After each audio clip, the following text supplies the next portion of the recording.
નમસ્કાર, આપ જોઈ રહ્યા છો સ્પાર્ક ટુડે ન્યૂઝ. અકોટાના ધારાસભ્ય ચૈતન્ય દેસાઈની વિસ્તારના પ્રશ્ન મુદ્દે રજૂઆત. વડોદરા મહાનગરપાલિકા ખાતે આજે મળેલી એમપી એમએલએની સંકલન બેઠકમાં અકોટા મત વિસ્તારના ધારાસભ્ય ચૈતન્ય દેસાઈએ વિસ્તારના અલગ અલગ પ્રશ્ન મુદ્દે રજૂઆત કરી હતી. વિસ્તારના રોડ પાટ સર્કલના લેવલ ચકાસવા અને યોગ્ય રીતે બનાવવામાં તેને રજૂઆત કરી હતી. બાળકોની ખાસ અને દશરથની આવેલી કાંસમાં ડ્રેનેજના કનેક્શન બંધ કરવા મુદ્દે પણ રજૂઆત કરી હતી. અકોટા મત વિસ્તાર ટ્રાફિકની સમસ્યા મુદ્દે પણ તેઓએ રજૂઆત કરી હતી. અકોટા છોટુભાઈ પુરાણી પેવેલિયનના શ્રી ડેવલપમેન્ટના કામને નવરાત્રી પછી શરૂ કરવામાં આવશે તેવું જણાવાયું હતું. સંકલન બેઠકમાં અકોટા વિધાનસભાના ખૂબ ઘણા પ્રશ્નો છે, જેવા કે રસ્તાની ક્વોલિટી, કે કાર્પેટિંગ નથી થયા ઘણા સમયથી, અને ફૂટપાથોના લેવલ્સ મેચ નથી થતા. ફૂટપાથો સિવાય જે રસ્તાની પહોળાઈઓ છે એ મેચ નથી થતી, સર્કલ મેચ નથી થતા. એના માટે બધી રજૂઆત કરી હતી. એમાં તો ઘણા બધા પ્રશ્નો અમે ઓફલાઈન પણ પહેલાં પણ લીધા હતા અને એના પર ચર્ચા કરી કે હવે ટૂંક સમયમાં ચોમાસું ઓફિશિયલ પતશે એટલે મોટા ભાગના પ્રશ્નોનો તેને વાચા આપી દેવામાં આવશે. મુખ્ય રીતે તો વરસાદી ગટરો માટે જે આ કાંસો છે, બાંકોની કાંસ છે કે પછી જે દશરથ ગામથી કાંસ આવી રહી છે, જેમાં પાણી હંમેશા હોય જ છે, બારેમાસ પાણી હોય છે, પાણીનો નિકાલ થતો નથી.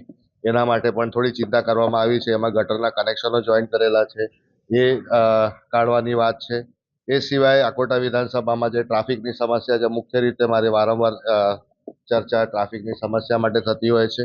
ઓપી રોડથી બિલભાઈલી 4 રસ્તા સુધી ટ્રાફિકના લાઇટ્સ લગાવવાના છે, ટ્રાફિકના જે ડિવાઈડર્સ કોઈ ખોલવાના છે, કોઈ બંધ કરવાના છે, કે કોઈ વ્યવસ્થા એની ટ્રાફિકની સરળતાથી ટ્રાફિક પસાર થાય તે માટે કરવા માટેની જે કાર્યવાહી છે એ હાથ ધરવામાં આવી છે. જે પણ આ લગભગ તો આપણા આવતો દિવાળી પહેલાં પણ સંપૂર્ણ થઈ જશે એવી બાંહેધરી કોર્પોરેશન તરફથી મળી છે. અને એ સિવાય જેટલા પણ કોર્પોરેશનના પ્લોટ્સ છે જેના ઉપર કોર્પોરેશન આજની તારીખમાં કોઈ પ્રોપર સુવિધા નથી આપતી ને એના પર વસવાટ થતા હોય, એ લોકોના વહેલી તકે આ લોકોના ઘરો માટે એ લોકો એમની જે પેલું પ્રક્રિયા આવે છે એ પ્રક્રિયા થાય, ડ્રોની પ્રક્રિયા થાય અને એમને એ વ્યવસ્થા આપવામાં આવે ને પછી એ વિસ્તાર બી એમનો શું કહેવાય ક્લિયર કરવામાં આવે, જેથી કરીને કોર્પોરેશનને કોઈ બીજું એની અંદર ઉપયોગી કામ કરવું હોય કે ત્યાં જ એમને વસવાટ ઊભો કરવો હોય તો પણ એ કરી શકે છે. એટલે આ પ્રકારના ઘણા બધા કામો આજે એના પર ચર્ચા થઈ છે અને બાંહેધરી આપી છે કોર્પોરેશન તરફથી કે વહેલી તકે સંપૂર્ણ કરવામાં આવશે.